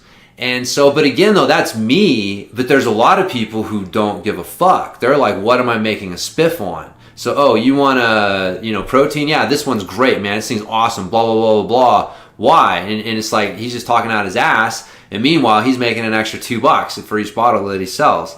So again, it's just something you got to keep in mind when you go into the supplement shops and you ask for help and you find them pushing something on you real heavy that maybe you wouldn't necessarily get. Like maybe it is because they think it's best, or maybe there's something else. So I don't know. I would just say, like, you just need to be cynical, man. You need to be very cynical when you're dealing with supplements in the supplement industry. But anyways, that's some kind of behind the scenes shit that a lot of people aren't necessarily super aware of that goes on. So but again, maybe just kind of help people get a little perspective on why you need to fucking like laugh almost at everything that you see instead of taking it seriously. So there you go. All right, that's kind of that my rant on that. But with that said, some of the stuff that is good. So, I'll just talk about the things that I use. I don't use a ton anymore. I didn't even put any notes on this, but protein powder. I use a protein powder fairly regularly, just trying to fucking consume enough protein on a daily basis. I shoot for like 150 grams of protein a day. If you really start tracking that, that's hard to do. You got to eat quite a bit of food. And so a good quality protein powder will help you make up for that. Yeah. Because like I say, if you're listening to this and you're thinking to myself, oh, I eat a lot of meat, I'm probably getting enough protein. I'm going to bet you're not. Unless you take the time if you're not throwing your food on a food scale, seeing how much you're eating, and, figuring out the, nutritional makeup of it, you would be surprised at how much you're getting or not getting. Yeah. And you got to do that shit once in a while just to check yourself, keep you in line. And that's what I'm doing right now. Is like I'm really tracking my macros. Oh, that's where the banana bread fucks you up. That's why I asked you. But yeah, I'm trying to get like 150 grams of protein every day. So I've been this whole week. Like, dude, I got a dry erase board at home, and I got my proteins, my carbs, my fat. Every day before I go to bed, I write down how many I ate. Like fuck. So I'm kind of running it as like a weekly total. Like I know how much I want to eat per day. And obviously just do the math times 7, how much I'm going to get to by the end of the week. But I've really been detailed about it. I'm gonna keep tracking it. I've been weighing everything, measuring everything just to see where I'm at. it's surprising. You forget, like, you think you're eating clean and healthy, and then you realize, oh man, I'm getting a little fucking off here. Yeah. So protein powder, anyway, is one of the first ones. No, I totally agree. I think that's one of those foundational supplements that's it's easy to just have around. It's easy to fill in gaps. Again, like if I can't eat breakfast for whatever reason, man, a quick protein shake can help. Again, it's something to help fill in the gaps versus like really relying on it as a cornerstone of my nutrition. And that's exactly like a perfect example of that today was we got done training and I was going right for the gym to record, and I know I'm going out to eat later, so I mixed up a protein shake, took it to the gym with me, threw it in the fridge. Yeah. We got done training, I could slam it, got some Easy. fats and proteins right there. Yep. Done deal. Yeah. Not starving. You know. Yep. It's easy to kind of like balance stuff out because, if you're needing to get some protein, having a salad and, a little like, some protein mixed up in some milk or whatever kind of helps, because sometimes getting the protein can be tough sometimes. I mean, again, if you're not, doing a lot of planning ahead and cooking ahead or whatever, and even then, sometimes it's just like it's still tough, dude. I do plenty man. of planning, man. I pack my lunch every day, dude. I never go out to lunch when I'm at work. Yeah. I put in 60 hours a week. I don't go out to fucking lunch because I think it's lazy. Like, I can pack a lunch, a good, healthy lunch. Yeah. Or I can fucking go buy something shitty. Oh, yeah. No, man. I pack my fucking lunch. And it's all measured out, weighed out. I know what I'm going to eat that day. I know what I'm going to eat the day before, like the week before. Like, I just pull it out of my containers out of the fridge, throw it in my lunchbox, and you're up and running. But even at that level of planning and preparation, you still have gaps to fill. Yeah. And like, you might not think so, man, but you start weighing and tracking your shit, you'd be surprised. Yeah. Yeah. I'd say like the only other thing to add to that is just like it's not a bad idea to mix up your protein sources. So like most people use whey. I think casein is another really good protein as well. That's the other component of milk. Like, whey is basically one protein and casein's the other, and it's more of a slow release protein. Whey is a little more faster absorbing, so technically whey would be like really good for post workout. Casein would be better for like a protein shake that you're using in the morning for breakfast or something. You're looking for a little more slow release of energy, or even like a lot of guys like the casein before they go to bed at night. Yeah, exactly. Because again, you get that slow release of the aminos. So yeah, that'd be the only thing. And there is something too to mixing up your whey or your protein brand. And I have heard from too many people who are really smart and know better than I do that you can start to actually develop like an allergy to just constant exposure to the same protein source like over and over and over and over again. So that's where like mixing your proteins up, so using whey and casein together will kind of do that. But if you're just going to use whey protein, again, I don't know. It's just kind of one of those things. It's not that hard to switch up, like buy a different brand every few months or whatever to kind of hedge your bets against that. I don't know how much reality there is to it, but I don't know. Like, I disagree with that to a certain extent. I understand what you're saying. I think that comes into play is if you're buying a shittier grade protein to where maybe they're putting a bunch of artificial sweeteners in there. Yeah. Fucking shitty. If it's a product with a bunch of shitty ingredients in it, yeah, it's gonna fuck you up, man. I think it was more a matter of like the I don't remember, man. I don't. Yeah. I don't know. I don't have any science. I'm trying. Yeah. I'm arguing your bro science and my bro science. I don't disagree with you. Like I said, it's more a matter of it's probably something like gluten.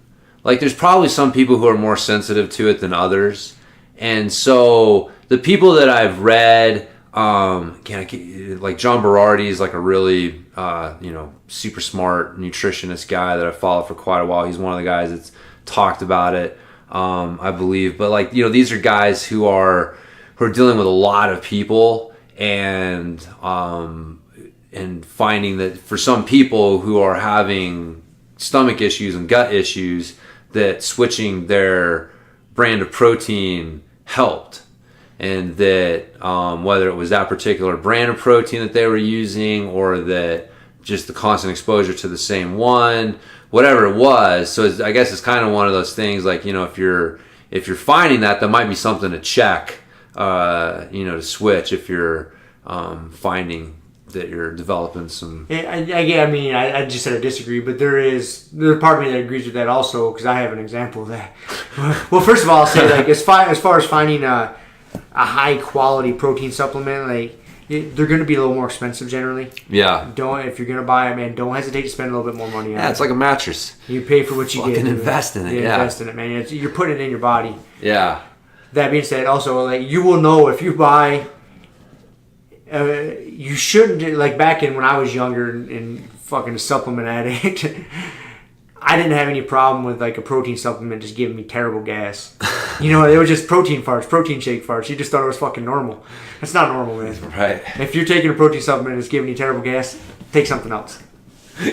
There you go. That's not normal. Yeah. Another thing, like, I don't know if you've ever had those Quest protein bars. I've had one or two. Snack bars. Yeah. I don't know whatever the fuck you want to call them. Those Quest bars. Well, dude, I loved those things. I was eating those motherfuckers like they were going out of business. Because they kept putting them on sale and I was getting coupons. Well, dude, I ate so many of those fucking things that they started messing up my stomach. Because they had a bunch of artificial sweeteners in there. Yeah. And I started my stomach was getting fucked up. And I didn't know why. And I was still eating these things by the goddamn pounds. And then I stopped eating them. And then I went back and ate another one. My stomach got fucked up. I was like, oh, I ate those too much. My body developed like an intolerance to these things. Yeah. I was eating the fuck out of them. So I guess there is an argument. Yeah, there's something. There could be something to that. Yeah. So. I think that's more if you were eating a bunch of them. I was eating a bunch of them. And again, I think that probably applies more to people who are like, like in the bodybuilding world who are trying to get like 2 grams of protein per pound of body weight. I mean, there's some people who are trying to get like 200 plus grams. I mean, dude, you got to supplement like a motherfucker to get that much protein. So it's probably more of a concern for people like that than somebody trying to eat like 6,000 calories a day on a regular. That's probably like if you're just having like using protein like every other day or a few times a week or something like that. I'm sure it's not as big a deal, but. Anyways, so yeah, protein's a good one. There's definitely like hemp protein's good. You want to try to get something that's got like all the amino acids and all that crap. So, but cool. Yeah. I think we beat that up enough. Yeah, I think Sorry about the fucking 45-minute protein talk. Anyways, the next one I use turmeric quite a bit. Yeah. Generally, man, I just use fucking turmeric and I'll make like a paste. Yeah. And then I just throw a jar of it in my fucking fridge.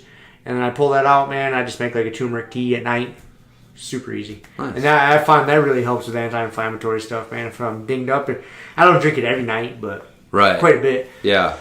Yeah, that's one I use quite a bit. And it's actually like turmeric. I think the main ingredient in that is curcumin. Yeah. Is the actual active ingredient in that is what's giving you the anti-inflammatory benefits. There's a lot of benefits to it. There is a little trick that a lot of people aren't aware of, that if you use black pepper with your turmeric, black pepper helps with the absorption of it. It's got a chemical, it's got a component in it called piperine? I don't know how to say it. I'm not a fucking scientist, obviously. But I've known that for a while. Like, black pepper does help with the absorption rate. So usually when I make my little turmeric paste, I put black pepper right in that paste, so I don't have to add it to my tea or whatever the fuck I'm doing. Nice. Yeah, that's a good one. I mean, we use we get that in our kombucha. Keely does we call it the BJJ blend, the mango and turmeric in the kombucha. So yeah, that's one. I think that I would throw that on like that second tier of the supplement pyramid, just from that's one that how do I put it? Not everybody reacts the same to it, and it's not like necessarily like filling in a nutritional gap. No, it's a supplement. Right. But like an essential fatty acid supplement. Like that's like filling in like a nutritional gap.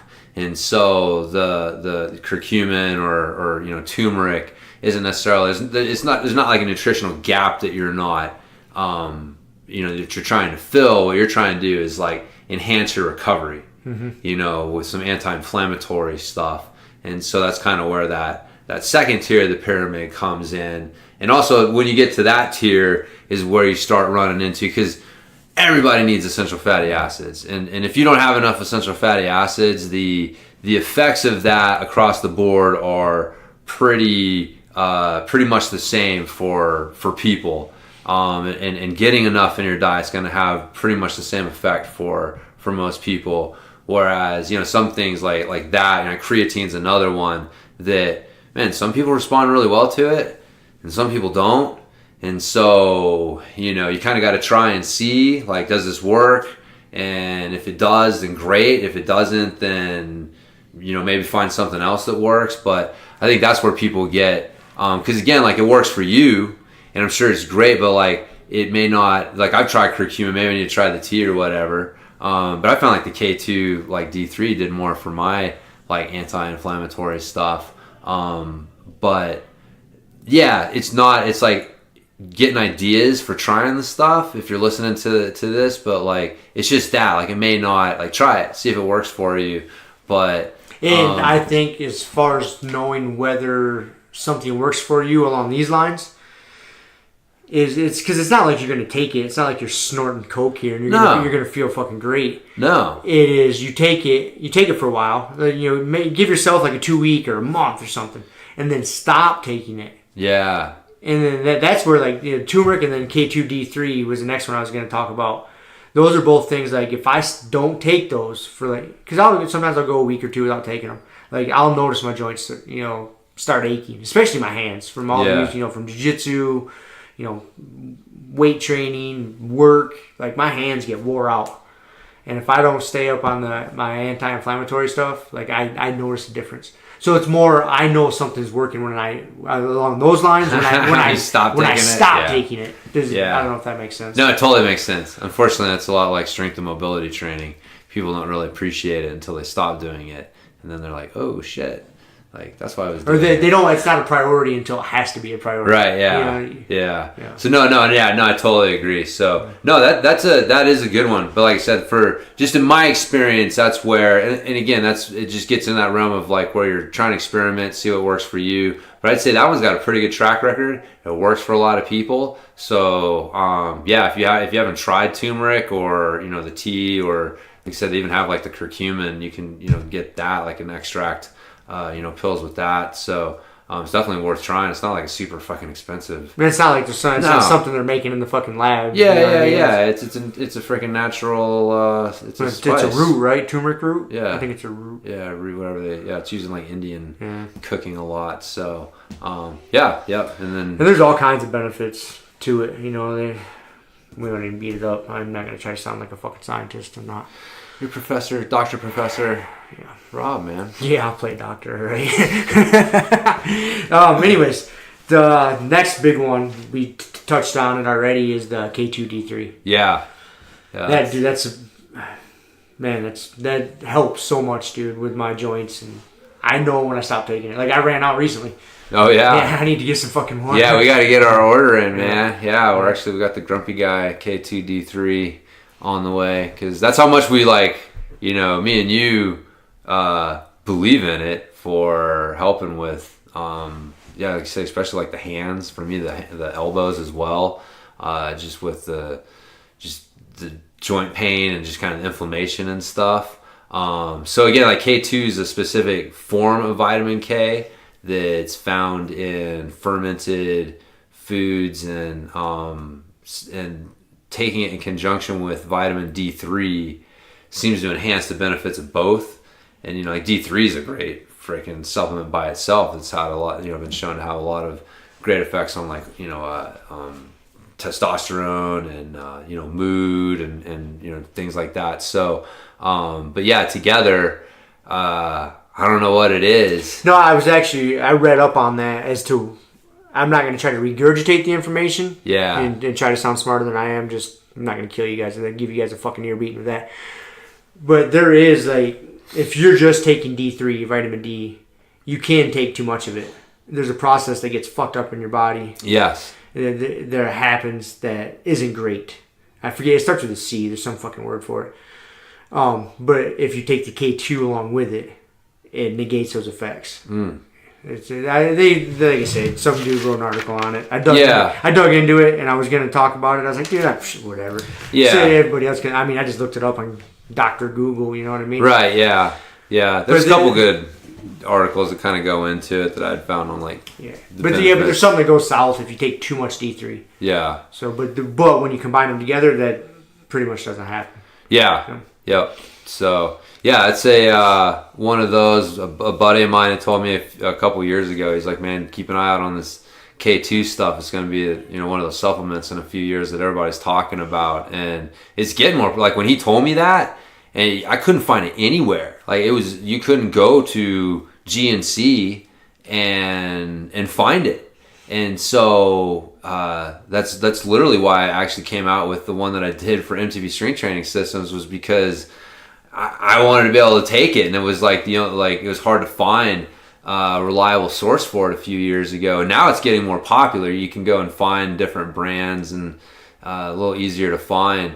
But yeah, I think that's one of those that give another like 5+ years, man, you're gonna be hearing a shit ton about it, because heart health, like basically what it does, it helps shuttle the calcium that you're eating away from your heart and to the bones. Yep. And so it bones helps with bones bone health. in your teeth. Yep. Bones and teeth health. And so you're getting that, and specifically it seems to help with the bones at the joints. So like the heads of the bones. So and then you also get the anti-inflammation effect that it has, kind of a total body anti-inflammatory effect. And so altogether, it definitely makes a noticeable difference for me with my my hands and my elbows and stuff. And so yeah, if you're a grappler and you got fucking sore hands and elbows, especially if you're in that 40+ range, or approaching it, I'd highly recommend checking it out. So, and I mean, as compared to a lot of supplements out there, the bang for your buck, the cost to benefit ratio. Oh, it's so cheap. A cheap supplement. Fucking dude. super cheap. Yeah, it's like $15 or something for a 30-day supply. I mean, it's not expensive at all for what it does. I don't think there's another supplement out there that I would take that's that cheap. $15 for a month supply. Yeah. The fish oil I take, the krill oil, I think that's like $30 to $35. That's roughly a month supply. Yep. So, but anyway, so yeah, that's one. The supplement industry hasn't quite caught on to it yet, so you don't have all the crazy outrageous claims and nobody's pimping it or whatever. But yeah, go check it out. So what else you got there, man? That's one I take too. And then the last one I was gonna talk about is krill oil or fish oil. Yeah, I've switched to krill oil probably 6 months ago, a year ago or something. Can't remember why. I came across something that said it was better.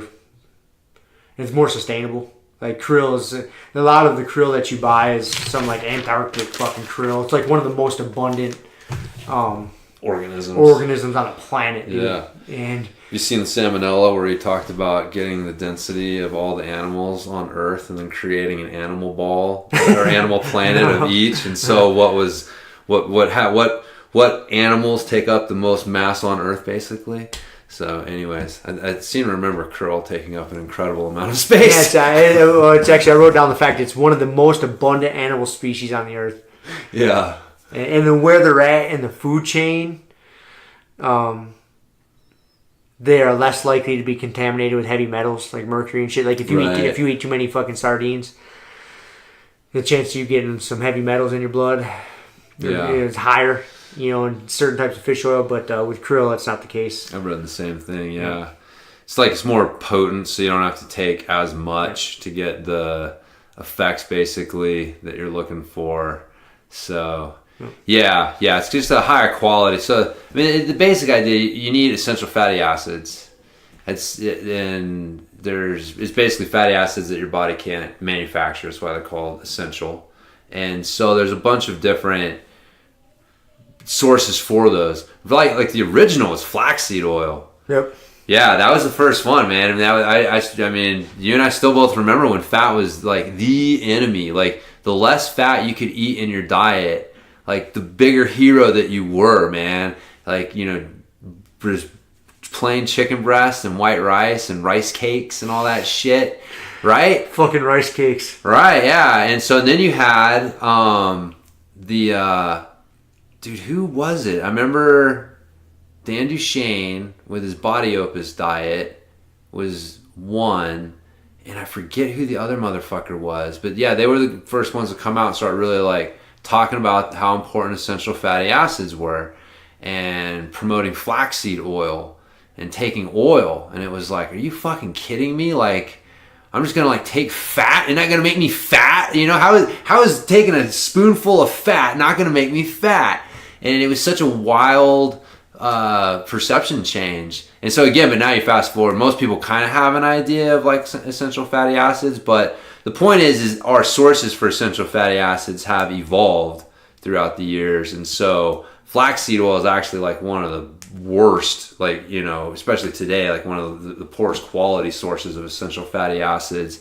And then fish oil is kind of taken over as the gold standard, the normal thing. But krill oil is that kind of next level essential fatty acid source that, as far as quality and, like you're saying, sustainability and all those things. So get some essential fatty acids in your diet. And but krill oil, I agree, is definitely your highest quality. But if you can't do that, fish oil is great as well. But really just eating fish and doing like a fatty coffee in the morning. So like throwing some butter and some freaking coconut oil in your coffee and just blend it up. And there's some essential fatty acids right there. So anyways, yeah, mixing it up too, I think is good to get with your essential fatty acids, but supplementing with krill oil, I would agree. That'd be one of those foundational supplements that if you're not getting enough, fish and grass-fed beef, things with like high quality essential fatty acids, you should try to supplement with. So, yeah. And I mean, that's really it as far as like the supplements I take. And if you notice, like, there's a theme there. Besides the protein, just trying to get my amount of protein every day, those are the three I talked about. Your krill oil, your turmeric, and your K2D3.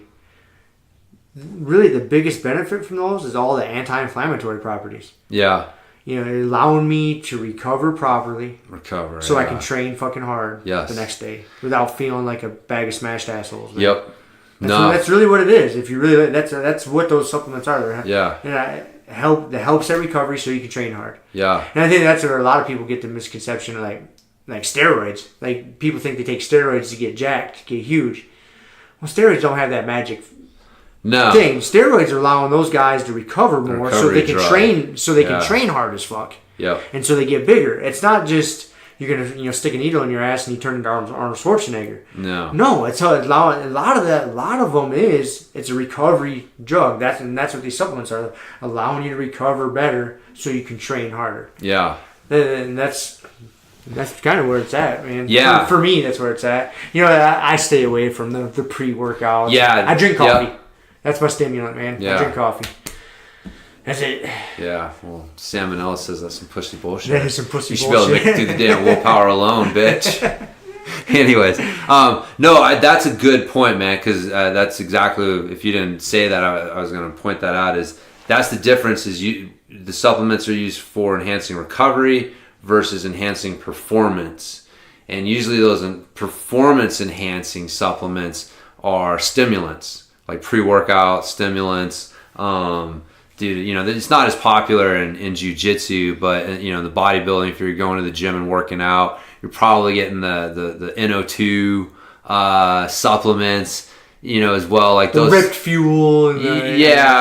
So those are those are not, I wouldn't say those should be a staple of your supplement program.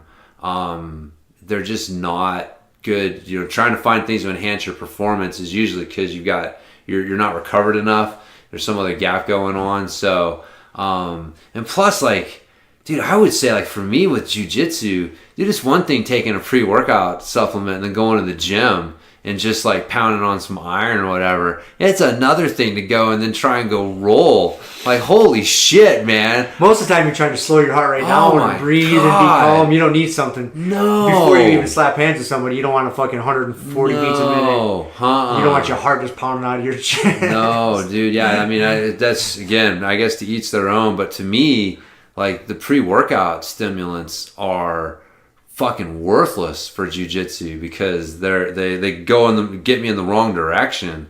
So but the enhancing the recovery stuff, that's totally where it's at. I'd even say, just kind of thinking about some other supplements that I'd throw out there. I mentioned before, like the greens powder. If you're not eating a lot of vegetables, taking a good greens powder can definitely help. That's kind of one of those foundational things. On that note, let me interrupt real quick. If you're not eating a lot of vegetables, you say to me, "Oh, I don't like vegetables." You can find a way to fucking like them, dude. There's ways to prepare vegetables. Yeah. Dude, the vegetables are good, man. That is some pussy bullshit. That is some pussy bullshit. We're just salmonella. That's right.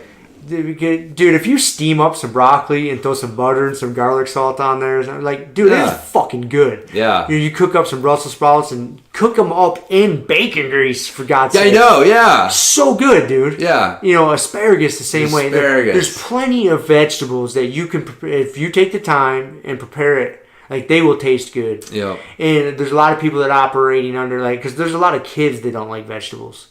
Well, when we're kids, your taste buds are a little bit stronger. And as we get older, they get dulled over our years. Yeah. Probably just from scalding hot coffee. Everything else, man. Yeah, scalding hot coffee. Scalding hot coffee. Brain cells dying. 30 fucking years scolds your taste buds. Yeah. So, if you didn't like vegetables when you were a kid, and you're still operating under that paradigm, and you haven't tried them now as an adult, fucking suck it up. Try some recipes, man. Like, dude, I cook all kinds of shit just out of necessity. And I learned, it's not difficult, man. No. You just got to put the time in. Find a recipe online, go to the goddamn store, buy it. Thug Kitchen's a good. Have you seen Thug Kitchen? No. You haven't seen Thug Kitchen? Eat like you give a fuck? No. Oh my God, man. I thought for sure. Yeah, it's vegetarian.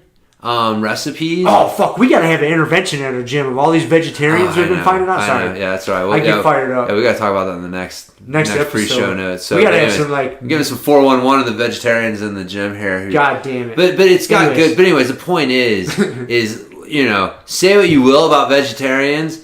If anyone knows how to fucking cook up a mean vegetable, like make vegetables taste good, it's a vegetarian. So yeah, the Thug Kitchen thing, their whole thing is like, eat like you give a fuck, like eat like an adult, for Christ's sake. So that's so funny. Eat like an adult. Yeah. And so anyways, but that's kind of a fun. And corn doesn't count as a vegetable. No, mashed potatoes is not. Don't be just buying fucking canned corn. It came in a can. No. Canned corn and slapping butter and salt on it. No, that's not it. Yes, if it came in a can, then it automatically doesn't count. So, I mean, just in my opinion. I eat sardines a lot. No, I mean vegetables. Oh, okay. I thought you were saying anything in a can. No, vegetables, I would say. Vegetables in a can? Yeah. Because those sardines are pretty real. I mean, where are you going to get your beer, dude? I mean, beer's in a can also. Yeah, that's right. Not everything that comes in a can is it's evil. bad. That's right. That's not a heuristic that I run my life by, dude. I'm just talking about vegetables in general. Fair enough. Vegetables that come in a can are. Thank you for the clarification. Yeah. You're very welcome. So, but anyways, I totally agree with you. In fact, I stopped taking a greens powder because I have started eating more vegetables, but I was in that camp for a long time where I was just like, man, I just don't like vegetables. And I'd eat some because I know they're healthy for me, but I take a greens powder to try and make up for it. So anyways, just something to consider. I'd say that creatine's an interesting supplement because it works, right? It definitely is effective. The problem is there's super responders to it, like people that just get like really crazy gains, like especially in the gym. They'll see their their a weight they could do for 3 reps, all of a sudden they're able to do like 5 or 6 reps with, or their 1 rep max goes up. And the other thing that can happen too is weight gain. That's the thing. I think why jiu-jitsu athletes, if anything, might be a little wary of creatine is because of the weight gain aspect, especially if you're fighting in a weight category. You don't want to put on 10 pounds. So with that, because mountain bikers kind of the same way, they want to keep their strength to weight ratio. So I don't, maybe not, maybe it's a little better known, but the loading phase for creatine, because usually when you start taking creatine, they instruct you to take like several doses a day for the first week. You're supposed to take like 20 to 30 grams a day for the first week, and that's your loading phase. And then you cut back to like 5 or 10 grams after that. And it's during that loading phase where you usually see that weight gain, because for all the creatine that's going in your muscles, it basically sucks in water as well. So it increases your intracellular water volume. And so that's where the weight gain is coming from. It's not actually muscle mass. So it's not like, usable muscle fiber. That's why like bodybuilders, it's great. But for like a strength athlete or someone who is in a sport where strength to weight ratio matters, it's not quite as beneficial for them. And so you can just skip that loading phase and just take like your 5 to 10 grams a day. That's what I was going to say. Like that, it seems like I remember reading somewhere that loading phase is kind of bullshit. Yeah, it's a bodybuilding thing. And it was more some fucking, again, the dirtiness of the supplement industry. Yeah. Some company came up with it just so you took more so you had to buy more. Yeah, well, you wanted... What is my interpretation? You wanted to get it, well, again, like, I could be... EAS, you remember those motherfuckers? Oh yeah. What is it? Experimental and Applied Sciences, I think what they said it stood for then. But I think it was originally like something in Alameda Supplements. It was like the names of the guys who came up with the shit or whatever. Anyways, Bill Phillips, Body for Life. Holy fuck, that's a crazy ass like time, muscle media, dude. Like I was balls deep in fucking the whole like bodybuilding world and shit. Not like just getting the magazines and just being into it and stuff like that. But so I was like really into it when creatine came out and hit the market, and it was fucking EAS that came out with it. I remember those dudes were charging like close to $100 for a kilogram of creatine. Say what? Dude, yeah, when it first came out, man, it was expensive as fuck. Phosphagen, that was what they called it. That was the brand name was Phosphagen. Yeah, dude, a half kilo for like $45. Yeah. Yeah, Dude, yeah. Crazy. And people were lining up for it because it legitimately worked for, even if it didn't, the thing with it was, right, like we're all coming from this time where nothing worked, right? Outside of just getting a doggy bag full of fucking cheap calories and calling that like, Mega Mass 2000, thank you very much, Joe Eater, and just like shoveling fucking calories in your face. Like nothing really worked. And then all of a sudden, creatine comes along, and what had happened was track athletes had been using it for a while. And I forget, somebody came across some research or whatever that alerted them to the potential benefits that it would have for bodybuilders. And so that's how it got brought over into the bodybuilding world.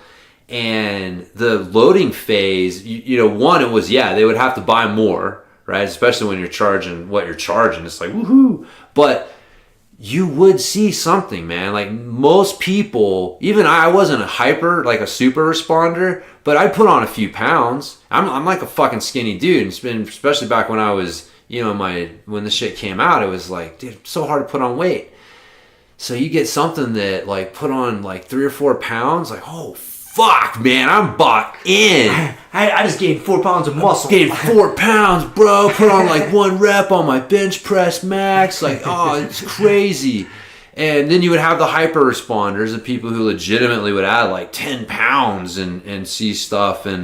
But almost everybody would see something. But that's the trick, right? Like if you really want to get somebody bought into something, man, you show them some results as quickly as you can.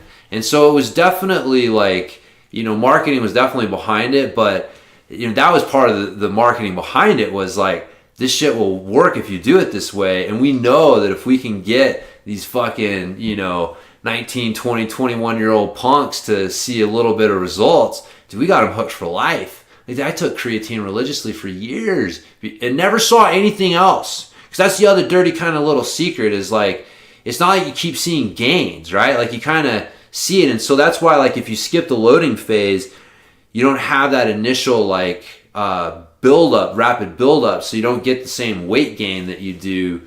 And really, like, creatine, when you look into it, it's really good for brain health. And like, I would look at it as more of a recovery drug, because again, what you're doing is you're replacing the ATP, which is like the fundamental fuel source at the cellular level. Rob loves when I bust out big words like that. But you know, that's basically what it's doing. It's increasing the amount of energy that your cells have to draw from, to create work. And so after you get done, you know, lifting or doing especially like explosive strength type movements, that you've depleted that ATP. And so if you can replenish it, and maybe even push it a little bit higher than what you normally have, like, that's where the benefits come from. Is if you're able to get more ATP in the muscle, then your muscles are able to create that work for a little bit longer. And so that's why, like, the sprinters were using it, like, in the track world, because for a sprint athlete, it's perfect, because it's over in less than 10 seconds. So it's almost all fueled by that ATP-CP pathway. But the further out you get, like for a jiu-jitsu athlete, they're not going to see that really direct benefit that you would if you're like a sprinter or a power lifter or something. You know, so again, it's kind of one of those that it has benefits, but just the problem is the bodybuilding world still influences supplement marketing so much. So I just know there's a lot of people who still get influenced by the thought of like what creatine is supposed to do from that world. But it's like, man, if you're a jiu-jitsu athlete, it still has value. Just kind of look at it a little bit differently and like what value that it has for you. But I'd put it more under like a recovery supplement category for a jiu-jitsu athlete versus like a sprinter. It would be kind of a performance enhancing, you know, kind of both. But so anyways, it's kind of a random rant on creatine. But no, creatine is a good supplement. It's one of those that I cycle on and off. You know, it's not all the time. You know, I'll take it for a month. I'll buy a jug of it, you know, a little thing of it, take it for a month, and then not take it for a couple months. I'll take it for a month again. Yeah. It's not one I feel that I need to take every goddamn day. Not like my krill oil and my K2D3. Yeah. Those are daily. There's actually some interesting, like, now that I'm thinking about it, I'm remembering there's some like interesting research on creatine and brain health. Dude, I'm pretty sure I've read somewhere that creatine is like the most researched supplement out there. Oh, by far. By far. Yeah. Yeah, by a mile. So, yeah. No, it's definitely been well researched. Mm-hmm. So, you know it works. But yeah, man, I don't know. I mean, that's like, you know, there's a lot of other supplements out there. I mean, I think the point is more to kind of give people some basic stuff to, like, you know, get your basics in. It's just like jiu-jitsu, right? Like, focus on the basics. Don't worry about the fancy stuff. Maybe use the fancy stuff here and there, experiment with it, see if it works for you. I mean, I guess as far as that goes, like, yeah, I mean, if it's fun to play with, you know, experiment with it. But man, there's no fucking magic pill. There's no magic powder. No. There's nothing that's gonna make you better, except for fucking hard work, man. Training, time on the mat, training, and taking care of yourself. Yeah, good nutrition, sleep, fucking train. And that's it, man. Yeah, and the supplements can just kind of help with that process, but. Yeah, at the end of the day, there's man. There's no fucking secret. No. If you're looking for a performance enhancer, man, you're looking for an easy way out. Yeah. Go run some goddamn hills. It's not happening. You know, go swing a mace. Yeah. What do you think about, like, you've used Alpha Brain some? What do you think about, like, the nootropics? I didn't see any benefit, I know. man. I'm kind of the same way. I've tried I've tried a lot of different nootropics, and no, man. Maybe I was hoping for too much. You know? And it's one of those things that maybe, I guess, if I was to take it for a couple months and stop taking it, if I forget how to tie my shoes or something, I don't fucking know. But no, it's not like I felt any sharper. Or, you know, I feel cognitively sharper and, you know, on top of my shit when I'm fasting. Like when I'm not... You know, when I'm really, like, if I don't eat all day until, like, 2 o'clock in the afternoon, like, dude, I feel sharp and just eat a little bit. Like, I notice the difference in my cognitive abilities doing that way more than taking freaking Alpha Brain or something. Yeah. No, yeah, I agree. I'd try. It's not worth it for me to spend $35 for a month's supply or whatever. Yeah, or 15-day supply or whatever it is. Fucking ginkgo biloba. Oh, yeah. That was, again, man, the original. Maybe not the original, but I remember, like, ginkgo biloba, St. John's wort. That was another one. Yeah, dude, these, like, mental brain drugs have been around for a long, long time. Apparently they've done tests on them and they say they work. Dude, I always see, but it's like creates. This is how I look at it. I'm like, no one argues if creatine works. No one argues if protein works. No one argues, like, not for the most part. You know, it works. It's got a track record. Man, some of these supplements have a track record, and we're still debating whether they work. So that just kind of says something to me right there. It's like, you know, we'd know, you know, if they really worked. You know, if it's still up in the air a little bit, well, that's where it gets into, like, and then there's a placebo effect. You know, like we were talking about with the altitude training, like how much of it is placebo effect. So why do I keep knocking our desk thing? You hit here? that desk a lot. If you listen to our recording, you beat the fuck out of that desk. I don't know what the fuck like you're is, playing man. the drums. God damn. Well, anyways, it's all good. Yeah. So yeah. No, I think that's good. Call that a wrap. Yeah, I can't think of anything else. No, I think that's it, man, on supplements. So finally got to our email question. Yes. Sorry, buddy, it took so long. I know. We do blame you guys for that. Send more questions so we get better about it. Yeah, we're semi-trained amateurs over here. So at best. At best, exactly. At best. Can't expect too much. We have an iPhone, an iPad, and a microphone. That's right. Dude, we're big time here. Sitting on a couple of Swiss balls. That's right. Thank you, Paul Check. Without you, that madman. He was the guy who started fucking like squatting on these things. He's a maniac. He's a maniac, man. That's another piece of homework for people this week. The salmonella videos on YouTube, and look up Paul Check. Look up Paul Check. And then just find some interviews with him. Yeah, it's funny, dude. I mean, yeah, he's a funny dude. Yeah, pioneer in the industry, man. Yeah, that's been the thing. around a long time. Like how many people just take shit for granted today? You don't realize, like, man, it took like really smart people leading us out of the dark ages that Joe Weider had us fucking entrapped in with him and Muscle and Fitness and Flex and just Weider principle number 36 and all that shit, man. Oh, yeah. Oh, so. All right, well, cool. Well, I guess that's it, dude. I guess you got plans this evening, huh? Yeah, going a little birthday dinner with Nice, some of our man. training partners, so That'll be good. a little sushi. Nice. Which one are you going to? No Coast. No Coast? Cool. We were going to go to the one downtown, but I guess there's some big fucking bicycle race downtown. Oh, Some the festival Junction or Off-Road. something, I know, yeah. man. Dude, it's hilarious. You goddamn bicyclists. I know. I tell people this, dude. There's two kinds of cyclists around here. There's those that came here and they looked around and they're like, holy shit, look at all these fucking amazing trails. No one knows about them. Let's keep it that way. And then you got the motherfuckers who showed up and they're like, holy shit, look at all these amazing trails. No one knows about them. Let's fucking tell everyone and invite them here. Yeah.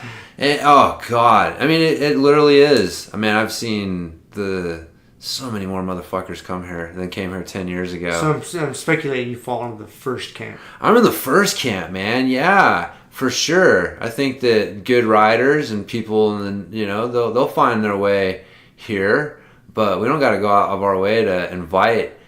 You know, goddamn, dude, it's just you see so many freaking weekend warrior schmoes that. You know, anyways. That's kind of how I like Grand Junction, man. I think this is a really cool place to live. But I don't like telling a lot of people about it. I don't want to, because we're getting more and more people here. I know. I noticed that with the traffic driving around. And it's still not bad. It's still not like a big city. No. But there's more and more people here. Yep. I would say, I looked at the numbers a while back. I think the population's like doubled in the past 10 years. Oh, yeah. Yeah, it's just... I know. They won't be able to keep it a secret forever. We need to put a fence up around it. Dude, one day your house will be worth something there, Rob. It's coming back. It's coming back. They're gonna regentrify your neighborhood. That's alright. I'm gonna get rid of it by then, and then I'll fucking live in a tiny house. I've really become, embraced my minimalist That's right. inside. That's why you've been getting rid of your couch and all that shit. I moved the one chair I do have in my living room, which really does. All I do is put my Swiss ball in it to keep my dog from sleeping in it. Yeah. I haven't sat in that chair fucking. I have a chair just to torture my dog. I put a Swiss ball in there so you can't sit in it. That fucker. I'm gonna move that chair into the spare bedroom here. I'm doing that today. How do you feel about beanbags? Weak. Are they some pussy bullshit? Some pussy bullshit. Okay. Because I've been thinking about it. I want to get rid of my couch. But I'm just not sure if I can just have nothing but floor.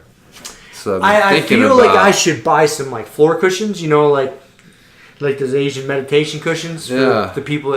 When I do have someone come over, they're not quite adapted to sitting on the floor like I am. They can have a little bit of cushion. You let them sit on that, and then you go in your bedroom and you pull out your chair and come sit in it. That would be fucking classic. Well, so it's floor cushions is not a bad idea if you're going the no furniture route. Yeah, I know, man. But see, because beanbag, we talk about it, you sit on the floor because you have to shift and go through these basic moves. Beanbag's basically like a beanbag's like a cheap couch. Yeah. You're just gonna flop in it, and it's so comfortable you're not gonna move. So you're defeating the purpose. Okay, right? That is true. That is what Kiele was pointing out to me the other day as I was trying to figure out what I wanted to do. So beanbags are comfortable, but they are. I don't know. I'll figure it out.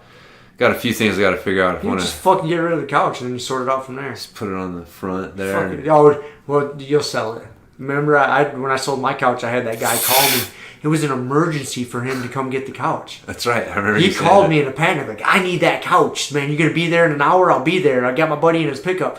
Like, it was an emergency for him to have a couch. I was like, what the fuck is going on in your life? He's got a girl coming over, dude. Something. He's got something he's got to sit next to her on. Something, man. I don't understand what was going on in this fella's life that made it an emergency for him to have a couch. I remember you said you had another dude who came from. He was going out to Montrose. Yeah, I was selling a love seat for like $75 or $50. And this guy was going to drive fucking 75 miles to the next town to the comparison shop. Check another one. I'm like, Jesus Christ, dude. Oh, man. I don't know. So that's why I'm probably just going to give it away. I'll just put free. I'm not taking this thing. You've given me enough shit. I'm not taking a couch. No, I'm not giving you a couch. Yeah, I wouldn't do that to you, dude. That's good. I'll influence you in other, bad influence you in other ways. That's good. That's good. not. You already gave me TV. I like your no couch lifestyle. It's good. It's inspiring. So. It's not that big of a deal. It's really not. And it's, man, you find it's comfortable to sit on the floor. My body's got to. I look forward to sitting down, throwing down some food, sitting on the floor. I got a little table like this, like a little coffee table that is my dinner table that I put in front of me, and my plate's right there, and I shovel it in like a fucking maniac. It's fantastic, dude. All right. You gotta live like a savage. Yeah, one day you're gonna come over, dude. The couch will just be gone. I look forward to that day. Yeah. All right. Well, with that in mind, I guess we'll get going. Cool. So, all right. Well, that's it. It's been fun. I guess we'll talk to everybody next time. See you fuckers later. See ya. Thank you for listening to the Grumpy Guy BJJ Podcast. Thank you all for listening. You can find us on Podbean, Apple Podcasts, Spotify, and wherever else you listen to podcasts. Please make sure to subscribe and leave us a review. It really does help and will allow us to keep putting out episodes. If you have any questions, comments, or ideas, hit us up at grumpyguybjj@gmail.com. Also, go to our website, grumpyguybjj.com, and get signed up for podcast updates and get our free BJJ Improvement Starter Kit. That's it for now, so get on the mat, train hard, and talk to you all next week. Down clown with a permanent rep, a hermit now, boom.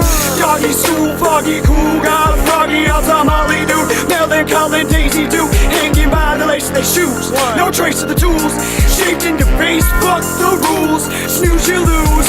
One eye always open, at times two, no clue. But soon a brief monsoon might give you a view to choose. Stay tuned, include, won't conclude.